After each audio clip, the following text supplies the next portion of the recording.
My wife ditched the surprise anniversary dinner I planned, so I took her friend instead. She lost it. Then I found out she'd been cheating all along. Here's what I did. All right, Reddit. 4 years of marriage, and I thought I knew my wife. Turns out, I didn't know crap. But hey, better late than never. Grab your popcorn, this is gonna be fun. I'm 33 male, senior engineering consultant making six figures, own our house outright, and generally had my crap together. Samantha's 29, works in corporate communications, and used to be the woman I thought I'd grow old with. Used to be. The last couple months had been like living with a time bomb. She had been acting weird, distant, always glued to her phone like it was giving her oxygen, picking fights over the dumbest crap imaginable. I'm talking full-blown screaming matches about how I loaded the dishwasher. The plates go on the left, Jason. Or whether I put the toilet seat down. Do you think I enjoy touching where your butt has been? Real charming stuff that makes you question every life choice that led to saying I do. At first, I kept my cool and tried to figure out what was really going on. Work stress seemed logical. Her company had been going through layoffs, and she'd been putting in crazy hours.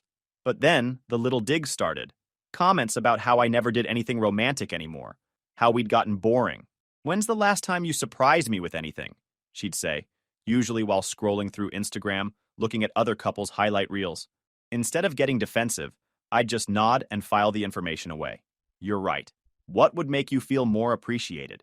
I shouldn't have to tell you, Jason. You should just know. Classic manipulation garbage. The physical intimacy had pretty much stopped too.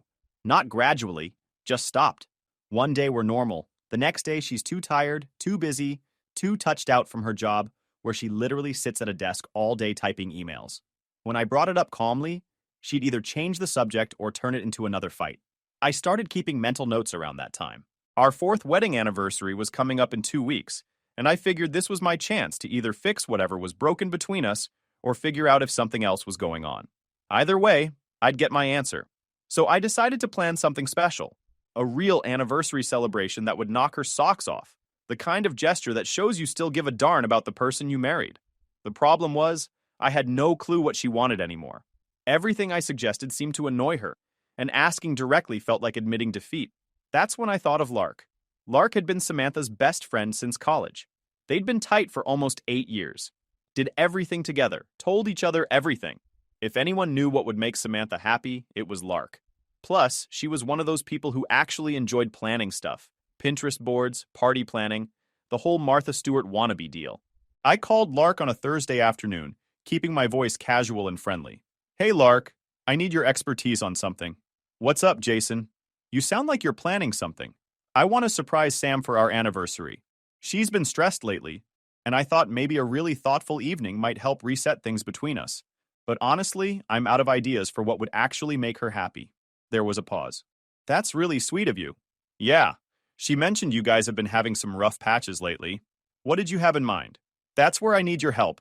You know her better than anyone. What would actually surprise her in a good way? Lark was quiet for a moment, and I could practically hear her thinking. You know what? Let me think about it and get back to you. Maybe we can plan something together. I know all her favorite things. 2 days later, she called back with a full plan. Meridian Restaurant downtown. Apparently Samantha had been talking about wanting to try it for months. A vintage silk scarf from this boutique she loved, but never bought anything from because it was too expensive. And Lark even knew about some limited edition perfume Samantha had mentioned wanting. She's going to love this, Jason. Seriously, this is exactly the kind of thing she's been hoping you'd do. Perfect. I really appreciate you helping me with this. Lark even offered to help coordinate everything. She'd make sure Samantha was free that Saturday, maybe even help pick out the perfect gift. Having her in my corner felt like insurance. No way Samantha could complain when her best friend had helped plan the whole thing. Over the next week, Lark and I texted back and forth about details. She helped me pick out the scarf, suggested having flowers delivered to the table, even recommended a drink she knew Samantha loved. It felt good to work with someone who was actually invested in the outcome. She's lucky to have you. Lark texted me the day before the anniversary. Not many guys would put this much thought into it. If only she knew what I was really about to discover. I went to bed Friday night feeling calm and prepared. Tomorrow night, I'd either save my marriage or confirm that it was beyond saving. Either way, I'd know where I stood. What I didn't know was that I was about to get a front row seat to exactly who my wife really was. The week leading up to our anniversary, I felt like I was working on an important project. Lark had become my partner in Operation Save My Marriage. We met for coffee Wednesday to finalize everything. Lark showed up with a notebook, actual handwritten notes about Samantha's preferences, timeline for the evening, backup plans in case anything went wrong. She was more organized about my anniversary than most people are about their weddings. Okay, so I talked to Sam yesterday, she said, flipping through her notes like she was briefing me on a mission. She's definitely free Saturday night. I told her she should dress up because you might have something special planned, but I didn't give away any details. What was her reaction? She seemed excited.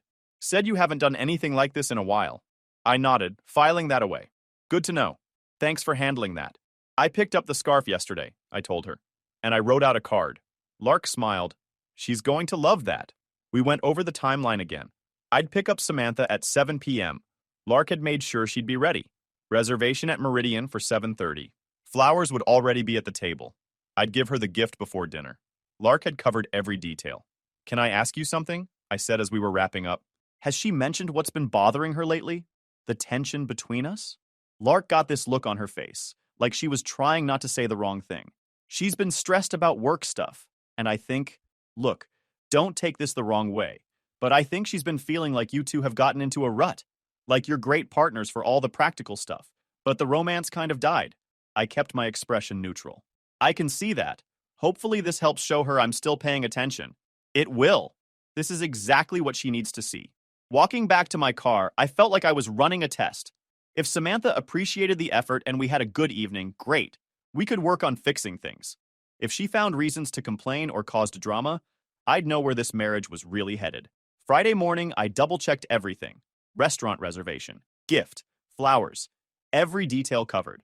Saturday morning, Samantha was acting normal for the first time in weeks. Not picking fights, not buried in her phone, actually making conversation over coffee. She even mentioned she was looking forward to whatever I had planned. Lark said you've been very mysterious about tonight, she said, smiling in a way that reminded me of when we were dating. Good mysterious or bad mysterious? Good mysterious.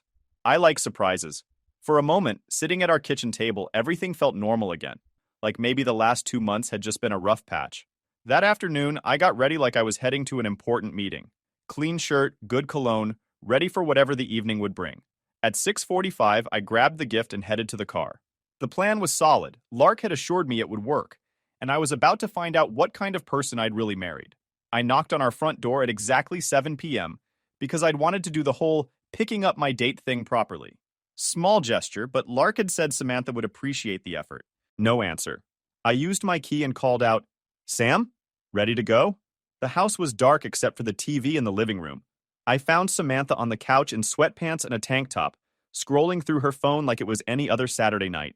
"Hey babe, time to get ready. Our reservation's in 30 minutes. She looked up at me with zero recognition. Ready for what? Our anniversary dinner. The surprise I mentioned this morning. Oh. She looked back at her phone without missing a beat. Yeah, I can't do that tonight. Jenny's going through a breakup crisis and needs me. We're having an emergency girls' night. I stood there for a moment, watching her scroll through her phone while telling me this.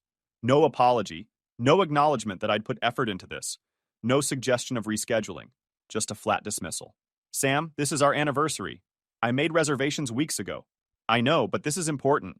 Jenny found out her boyfriend was cheating and she's falling apart. I can't abandon her right now. What about abandoning me? She looked annoyed now, like I was being unreasonable. Don't be dramatic, Jason. It's just dinner. We can do it tomorrow or next weekend or whatever. 4 years of marriage, weeks of planning with her best friend, and it was just dinner. I stayed calm and gathered information. Where exactly is this emergency happening? Miller's Tavern. Why? Miller's Tavern. The sports bar where she'd been going lately with her work friends. The same place she'd mentioned when coming home late recently. You know what, Sam? You're right. Jenny's crisis is clearly more important than our marriage. Have fun. Don't be like this. You're making this into a bigger deal than it is. I grabbed my keys and the gift box. I'm going to dinner. Enjoy your emergency. Jason, don't be ridiculous. Just call and reschedule. I paused at the door. Our anniversary isn't something you reschedule, Sam. It's something you prioritize. I was halfway to the car when my phone rang. Lark. Jason, what happened? Sam just texted me saying you guys got in a fight about dinner plans? She canceled. Emergency girls' night for Jenny's breakup crisis. What? That doesn't make sense. I talked to Jenny this afternoon and she was fine. She was actually excited about her date tonight with some new guy. Bingo. What did you just say? Jenny, she's on a date tonight, has been talking about it all week. There's no breakup crisis. My wife had just lied to my face about where she was going and why. Lark, I need to ask you something directly. Has Samantha been acting strange around you lately? There was a long pause. Jason, I don't want to get in the middle of. I'm not asking you to betray any confidences. I just need to know if I'm seeing patterns that aren't there. She's been really secretive about work stuff, more than usual. Secretive how? Just weird about her phone, taking calls in private, canceling plans for work things that don't add up when I ask questions. The pieces start clicking together. Lark, I know this might sound crazy, but would you want to salvage this evening with me? I hate to waste all the planning you put in, and honestly, I could use some company right now. Are you sure? That seems like it might complicate things. Things are already complicated, and you helped plan this whole evening. You should at least get to see how it turned out. Okay, but Jason, I think you need to have a serious conversation with your wife soon. 20 minutes later, Lark met me at Meridian. She'd dressed up nicely, and when she saw the table set up with flowers and the romantic atmosphere, she looked genuinely impressed. This is beautiful. She really doesn't know what she's missing. Thanks for helping make it happen, and thanks for coming tonight. We ordered drinks and started talking. For the first time in months, I was having a conversation with someone who actually listened and responded thoughtfully. Lark told me about her job, her life, normal topics that didn't feel like navigating a minefield. The restaurant brought out the dessert I'd arranged, and Lark actually teared up a little. When we left around 10:30, I felt clearer than I had in months. Not just because I'd enjoyed the evening, but because I now had confirmation that my instincts were right. I dropped Lark off and thanked her for saving what could have been a terrible night. Look, Jason, whatever's happening with Sam, don't let her convince you this is your fault. You're a good husband who deserves better. I got home around 11:30 to find the house still dark. Samantha wasn't back from her emergency. I sat in my car for a few minutes, looking at our house, and made a decision. Time to find out what my wife was really doing. I was done guessing. I didn't sleep much that night. Samantha rolled in around 2:30 a.m., and I pretended to be asleep when she slipped into bed. She smelled like drinks, cigarettes, and cologne that definitely wasn't mine. Same pattern as the other recent late nights. Sunday morning, she acted like nothing had happened. Made coffee, scrolled through her phone, asked if I wanted to watch a movie later. No mention of our anniversary, no curiosity about how my evening went. How was Jenny's emergency last night? I asked casually over coffee. Oh, drama. She's feeling better now, though. Another lie. Time to switch from reactive to proactive mode. Over the next week, I started paying attention like my life depended on it. Not jealous husband snooping, just systematic observation. The patterns became obvious once I started tracking them. Phone behavior, face down on tables, never left unattended, stepped away for work calls that involved a lot of laughter. Work schedule, claiming late meetings that didn't exist, client dinners with no client names, evening commitments that weren't on any calendar. Wednesday evening, she announced another late work night. Big presentation tomorrow. Might not be home until after midnight. What's the presentation about? Client strategy stuff. Pretty boring. I waited until 8 p.m. and called her office. The security guard told me the building had been empty since 6:30. No evening meetings, no after-hours access logged for her keycard. Thursday evening, I made a decision that felt wrong, but was really just smart detective work. I followed her. She left work at 5:45 and drove straight to Miller's Tavern. But instead of going inside, she sat in her car for 10 minutes until a BMW pulled up next to her. Expensive car, well-dressed guy who looked like he belonged in a corporate headshot. They hugged in the parking lot. Not a friendly hug. Intimate. Familiar. The kind of hug that said this wasn't their first meeting. I sat across the street and watched them through the restaurant windows. Body language doesn't lie. They sat close, touched hands across the table, leaned in to whisper to each other. When they left, she followed him to a downtown hotel. Nice place, the kind where rooms cost more than most people's mortgage payments. I went home and started planning my next moves like I was solving a tough engineering problem. I called my buddy Liam, the only lawyer I knew personally. Told him the story and asked what I needed to do next. You need documentation, photos, financial records, communication logs, pattern analysis, and you need professional help. Private investigators know how to gather evidence that courts will accept. What about confronting her directly? Bad idea. People destroy evidence when they know they're caught. Get your documentation first, then move. Smart advice. Thanks, Liam. I might need a good divorce attorney soon. I know several, but Jason? Be smart about this. Friday morning, I called a private investigator Liam had recommended. By Friday afternoon, I had a professional following my wife, while I maintained normal routines and gathered my own evidence. The investigator's report arrived the following Thursday. Photos, timelines, background research. My wife's boyfriend was David Brown, senior vice president at a tech company, married with 2 kids, exactly the kind of guy who drives expensive cars and wears suits that cost more than most people make in a week. 3-month affair, regular pattern, same hotel every time. My wife had been living a double life while I was home planning anniversary dinners. How ironic. The photos were clear, dated, and legally sufficient, more than enough for any divorce court. But instead of confronting her immediately, I started designing a solution. If Samantha wanted to blow up our marriage for some executive in a BMW, fine. But she was going to learn that I wasn't the naive husband she apparently thought I was. Time to show her what happens when you underestimate someone like me. Over the next 2 weeks, I worked like I was running a big project with multiple parts. Outwardly, I kept up normal routines: work, home, casual conversation with my cheating wife. Internally, I was building an airtight case that would protect my interests and make sure justice got served. First step, financial protection. I opened my own accounts and started redirecting my direct deposits. Not stealing, just securing my earnings and what I'd contributed to our joint assets. I photocopied every financial document, investment statement, and asset record we had. Second step, legal strategy. Liam introduced me to Allison, a divorce attorney who specialized in high asset cases involving infidelity. She was sharp, experienced, and exactly the kind of advocate I needed. Your wife made several critical mistakes, Allison told me during our consultation. The affair itself, the financial trail, the pattern of deception. This is a textbook case for favorable settlement terms. Or what kind of timeline are we looking at? With this level of documentation? 6 months, maybe less. You'll keep the house, favorable asset division, and she'll be lucky to get minimal support given the adultery. Third step, evidence compilation. The private investigator kept delivering updates. Photos, financial records, showing unexplained charges, even audio recordings of her lying to mutual friends about her whereabouts. But the real revelation came when I started analyzing our credit card statements more carefully. Sam had been funding her affair with our money, while lecturing me about being careful with spending. Restaurant charges, hotel fees, even jewelry purchases I'd never seen. She'd been playing house with David on my dime while coming home to complain about our budget. The final piece came when I decided to reach out to Lark again. I needed to know how deep the deception went. Jason, how are things going? Sam said you guys worked everything out after the anniversary thing. We worked everything out? Yeah, she said you had a good conversation and things were better now. She seemed really happy about it. So she had been lying to her best friend too.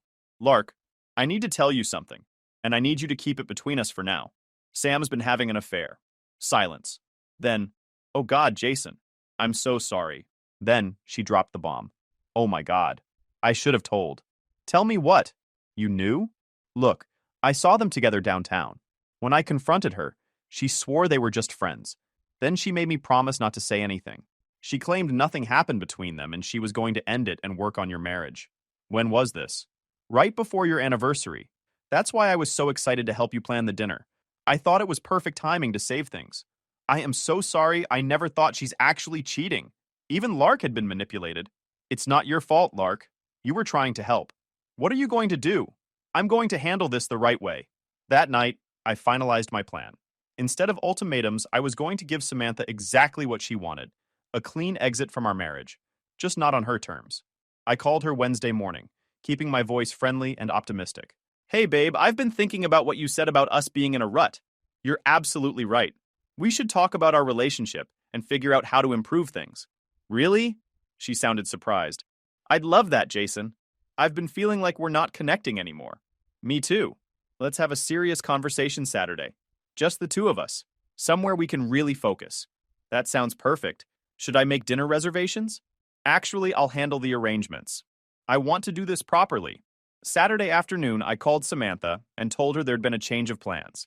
Instead of dinner, could she meet me at Liam's law office? I explained we needed to review some legal documents related to our house refinancing. She agreed immediately. Why wouldn't she? Her trusting husband was just taking care of boring paperwork while she was probably texting David about their next hotel rendezvous. Saturday at 3 p.m., Samantha walked into that conference room expecting to sign mortgage documents. Instead, she found me, Allison, and a stack of divorce papers that would end her double life permanently. Time to see how good she was at manipulation when the stakes were real. The look on her face when she realized what was happening was like watching someone's whole world fall apart in real time. Confusion turned into recognition, then pure panic as she understood that her carefully constructed double life was about to collapse. Jason, what is this? Why is there a lawyer here? Allison slid a manila folder across the conference table with practiced efficiency. Mrs. Williams, these are divorce papers. Your husband is filing for dissolution of marriage on grounds of adultery. Her face drained of color. Adultery? Jason, what are you talking about?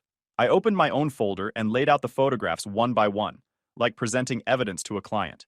Samantha and David holding hands at dinner, kissing in the hotel parking lot, walking into the hotel together. Each photo clearly dated and time-stamped. I'm talking about David. 3 months of documented adultery while you've been lying to my face about working late. She stared at the photos like they were written in a language she couldn't understand. Her hands were trembling. Jason, honey, I can explain. You can explain how you've been using our credit cards to fund hotel rooms while lecturing me about overspending on groceries? It's not what it looks like. It looks like my wife has been having an affair with a married executive while lying to everyone about it. What am I missing? Allison cleared her throat. Mrs. Williams, I'd recommend you contact an attorney before saying anything else. These proceedings are being recorded. That's when Samantha finally understood she was completely screwed. No more lies, no more manipulation, no more playing the victim. Jason, please, can we talk about this privately? We can work through this. I kept my voice calm. Work through 3 months of deliberate deception? I don't think so. Please, I made a mistake. You made a series of choices. Every lie about working late, every hotel charge on our credit card, every time you looked me in the eye and lied to me. Those weren't mistakes. She tried tears next, but I'd seen this playbook before. Jason, I love you. This thing with David, it doesn't mean anything. It was just, I was confused and lonely, and you were confused and lonely. So you started screwing another woman's husband and funded it with our joint accounts. Very logical response. Don't put it like that. Then explain exactly what it is like. Allison interrupted. Mrs. Williams, you should contact legal representation. I don't need an attorney. This is my husband. Samantha turned back to me, desperation replacing shock. Jason, we can go to counseling. We can fix this. 4 years of marriage has to count for something. It counted for something. You screwed up. Congratulations. I stood up and walked to the window, looking out at the city where my wife had been meeting her affair partner while I was home like an idiot, trying to plan romantic surprises. You want to know the really interesting part, Sam? I actually thought our problems were my fault. I was planning romantic dinners and asking your best friend for advice while you were running around with David. Jason, I even had Lark help me plan our anniversary dinner. You remember Lark? Your best friend who's been losing sleep because she knew about your affair and thought you were going to end it? That hit home. Samantha's composure cracked completely. Lark knows? Lark knows. Pretty soon, David's wife is going to know. Everyone's going to understand exactly what kind of person you are. Allison slid another document across the table. This is an asset inventory and proposed settlement. Given the documented adultery and misuse of marital funds, Mr. Williams is entitled to favorable terms. Samantha looked at the papers and her face went gray. You're keeping the house? I'm keeping the house I bought and have been paying for, along with the retirement accounts I've been funding and the investments I've been managing while you were busy screwing another man. This is insane. You can't just... Yes, I can. She tried anger next, probably hoping to provoke an emotional response. Fine. Take everything. David makes 3 times what you make anyway. I'll be better off without you. David's married, Sam. Full stop. What? David is married. 6 years, 2 kids. His wife is a pediatrician. I watched her whole world collapse as she realized she'd destroyed her marriage for a man who was never going to leave his family. You're lying. You're just bluffing. I never lie, Sam. That's been the difference between us. She sat down hard, like someone had cut her strings. He said he was divorced. He lied to you. Allison stood up efficiently. Mr. Williams, I believe we're finished here. Mrs. Williams, you have 30 days to respond to the filing. I strongly recommend legal counsel. As we gathered our papers, Samantha grabbed my arm desperately. Jason, please, don't do this. I'll end things with David. We can start over. I looked down at her hand, then at her face. 4 years of marriage, and I was looking at a complete stranger. Sam, I wouldn't take you back if you came with a written guarantee of fidelity notarized by God himself. I walked out of that conference room, feeling something I hadn't experienced in months. Complete clarity. Behind me, I could hear her breaking down. But that wasn't my problem anymore. What I didn't expect was how crazy she was going to get about losing control of the story. You'd think getting served divorce papers with photographic evidence would be enough to make someone accept reality and move on quietly. You'd be completely wrong. Turns out when some people lose everything, they don't go gracefully. They go full crazy and provide entertainment for everyone who isn't them. The divorce was final 3 months ago, but Samantha's complete breakdown provided comedy gold for way longer than that. The first sign she was completely losing it came 2 days after our legal meeting. She started calling me obsessively. Crazy marathon sessions that started at dawn and continued past midnight. When I stopped answering, she left voicemails that sounded like a drunk person trying to explain quantum physics. Jason, I know you're listening to this. David says he's going to leave his wife for me. We just need to wait for the right time. I made a mistake, but we can fix this. Call me back. Then, Jason, why aren't you answering? I talked to David and he explained everything. His wife doesn't understand him like I do. We're going to be together. Don't you want me to be happy? I saved every voicemail. You know, for entertainment purposes. When phone harassment didn't work, she moved on to surveillance. Started parking across the street from my house, sitting there for hours like some bargain basement private investigator. I'd look out my window and there she'd be, staring like I was going to suddenly realize I couldn't live without her. Liam suggested a restraining order, but honestly, I was enjoying the show too much. Watching my ex-wife lose her mind in real time was better than cable. The real entertainment started when she launched her social media comeback campaign. First, subtle posts about people who give up on love too easily, and marriages that could have been saved with better communication. Then full essays about betrayal and forgiveness and second chances. My personal favorite, sometimes the people closest to you are the ones who hurt you the most. Some people just aren't strong enough for real love. I screenshot that gem and sent it to Lark with the caption. Apparently a 3-month affair is what she calls fighting for what matters. But the truly crazy meltdown happened when David finally told her to disappear. Lark got the details from Jenny, who witnessed the whole thing at Miller's Tavern. Apparently, Samantha had been texting David constantly since the divorce papers were served, convinced they were going to run away together. When he finally agreed to meet her, it was to tell her their arrangement was over and she needed to stop contacting him. According to Jenny, Samantha completely lost it. Started screaming about promises he'd made, how they were in love, how he couldn't throw away what they had. David told her that what they had was convenient sex with no complications, and that she was delusional if she thought it meant anything more. She threw a drink at him, in public, at a crowded bar.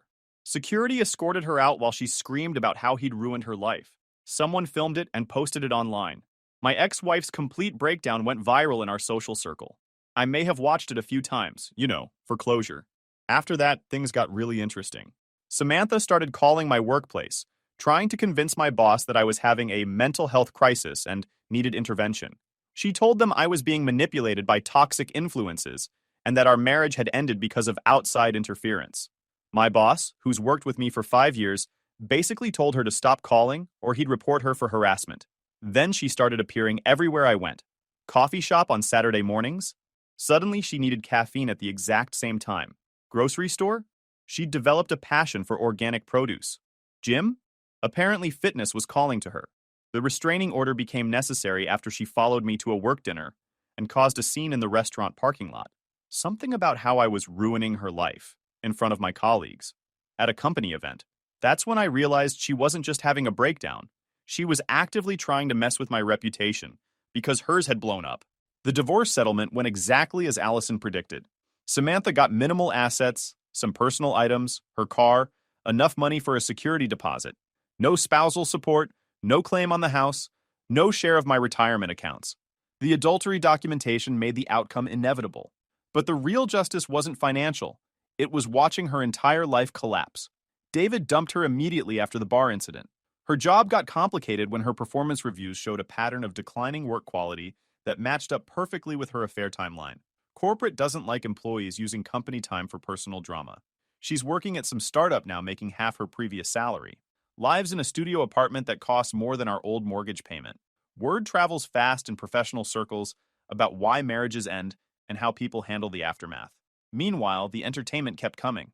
Turns out Samantha's downward spiral had more acts than a Broadway show. Her new startup job lasted exactly 6 weeks. The restraining order violations didn't help either. Turns out, following your ex-husband to company events looks bad on your judgment. The studio apartment situation got interesting when her landlord found out she'd been subletting to random guys from dating apps to help with rent. Eviction proceedings started last month. But the real comedy gold came from her dating life. Word spreads fast in professional circles about crazy divorce meltdowns. The unexpected thing, though, Lark and I started spending time together about a month after the divorce was filed. What began as friendship turned into something more. And let me tell you, she's everything Samantha wasn't. Honest, stable, doesn't need constant drama to feel alive. I wasn't revenge dating her. Things developed naturally, and I was fine with it. That's when I got the call that gave me the perfect ending to this whole mess. My phone rang at 11:30 p.m. on a Tuesday. Unknown number, but I answered anyway. Always curious to see how low rock bottom can actually go. Jason? Samantha's voice, but slurred and desperate. Jason, is that you? This is Jason. Who's calling? It's me. It's Sam, your wife. I don't have a wife. Don't say that. We're not really divorced. That was just paperwork. We're still connected, Jason. We're still meant to be together. I could hear bar noise in the background. Probably Miller's Tavern. Full circle. Sam, you're wasted. Go home. I am home. This is where we met. This is where it all started. David was a mistake. He was never real. You're real, Jason. We're real. Then you decided to screw another man. That's not how it happened. You pushed me away. You never paid attention to me. I planned our anniversary dinner for weeks. I could hear her starting to cry, but it just sounded pathetic now. Jason, please, I know about you and Lark. That's not real. She's just using you to get back at me. You can't just date my friend. That's nasty. I laughed, couldn't help it. Lark's here right now, actually. Want me to put her on speaker? You jerk! You moved her into our house. I moved her into my house. The one you have no claim to. That house was ours. Everything was ours. Everything was mine. You just lived there while cheating behind my back. I never wanted to leave. I wanted you to fight for me. Sam, you were literally screwing another man. What was I supposed to fight? His stamina? The crying turned into rage. You're pathetic, Jason. You always were. David was twice the man you'll ever be. David was so much of a man that he dumped you the second it got complicated. Shut up! Shut up! You don't know anything. I know you're calling your ex-husband at midnight from the same bar where you used to meet your boyfriend. I could have anyone I want. Then why the hell are you calling me? Silence. Then more crying. Jason, please. I'll do anything. I'll be better. I'll be perfect. Just let me come home. I need you to listen carefully because this is the last time we're having this conversation. Okay, I'm listening. You destroyed our marriage. You lied, you cheated, you manipulated everyone around you, and when you got caught, you tried to destroy my reputation and harass my colleagues. You made your choice. Now live with it. But I love you. Love me my ass. I hate you. I hate both of you. That bish. Goodbye, Sam. Wait, I haven't finished you. I hung up, blocked the number, and turned to Lark, who'd been listening from the kitchen and trying to contain her laugh. That was brutal. Are you okay? I'm perfect. 3 days later, Lark told me she'd heard through mutual friends that Samantha had been arrested that same night for public intoxication and causing trouble at Miller's Tavern. Heard that she'd tried to convince other customers that the bartender was working with her ex-husband and threw a glass when they refused to help her expose the truth. What can I say? Some people never change.